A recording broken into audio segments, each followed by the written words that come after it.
AI can sound confident and still be useless. It'll give you a beautiful answer that misses the point completely. This time I'm going to show you why that happens and how to fix it fast. Welcome back to Everyday AI with Mr. Tim and Professor T. Real solutions with ChatGPT and common sense. I'm Mr. Tim Forrest. This channel is for everyday people who want AI to work the first time, without tech talk and without confusion. You're in the right place. So let's get right to it. Here's what people tell me all the time. Mr. Tim, it sounds right. It's written nice, but it's not what I needed. And that's the trap. AI doesn't get graded on truth, it gets graded on sounding like an answer. So if your instructions are loose, AI fills the gaps, and it fills them confidently. That's why you get answers that are polished and wrong. Here's the real reason. AI doesn't know your goal unless you say it. It doesn't know what matters most to you. It doesn't know what you're trying to avoid. It doesn't know how short you want it. It doesn't know who the audience is. So it guesses. And most people think the problem is the AI, when the real problem is we didn't give it enough direction. So the fix is simple. When you want usable answers, you must give AI two things. Purpose, what is this for? Constraints, what rules must it follow? Purpose plus constraints. That's the secret. If you leave one out, you get smart sounding content that misses your point. Here's what you say.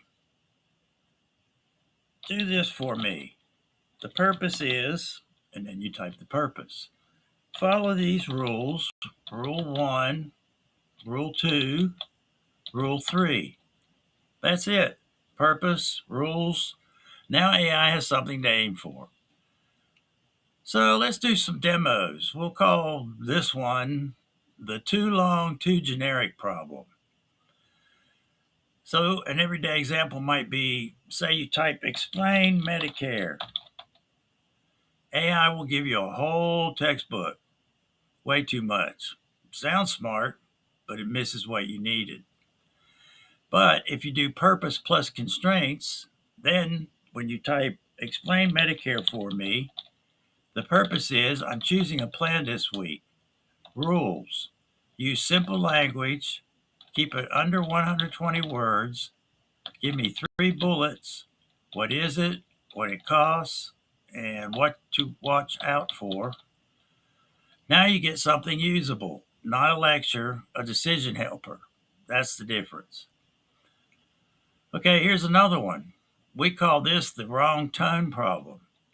Let's say you ask the AI, write a message to my landlord. AI might make you sound like a lawyer or rude or needy. Again, it misses your point. You use purpose and constraints. Write a message to my landlord. Get the repair done without drama. Keep it respectful and firm. One short paragraph.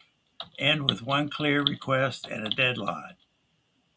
Now it writes something you can actually send because you gave it your goal and your rules. All right, so this is the big takeaway. AI doesn't fail randomly, it fails predictably. It fails when you don't state the purpose and you don't set boundaries. When people say AI is useless, what they really mean is, I didn't tell it what I actually needed. That's not shame, that's normal. Nobody taught us how to give clear instructions to a machine. That's what this channel is for. So don't overcomplicate this. We can keep a simple 3-rule limit. Most people mess up right here by adding 10 rules. Don't do that. Use 3 rules max. That keeps you fast and consistent. Here's the simple format. Purpose, 1 sentence. Rules, 3 bullets. Then let the AI do the work. If it's still off, then you redirect it like we covered in episode 9. If you want the exact wording for this and reusable rule templates you can plug in anytime, get a copy of my Fix Your AI Inputs in 30 Minutes. Stop AI from guessing. Get usable answers immediately. The link is in the pinned comment. One purchase, use it forever. So remember this, folks. If AI sounds smart but misses the point, it's usually missing one of these: purpose and or constraints. Tell it what this is for, tell it the rules. That's how you turn AI from interesting into useful. I'm Mr. Tim, and this is Professor T. See you in the next one.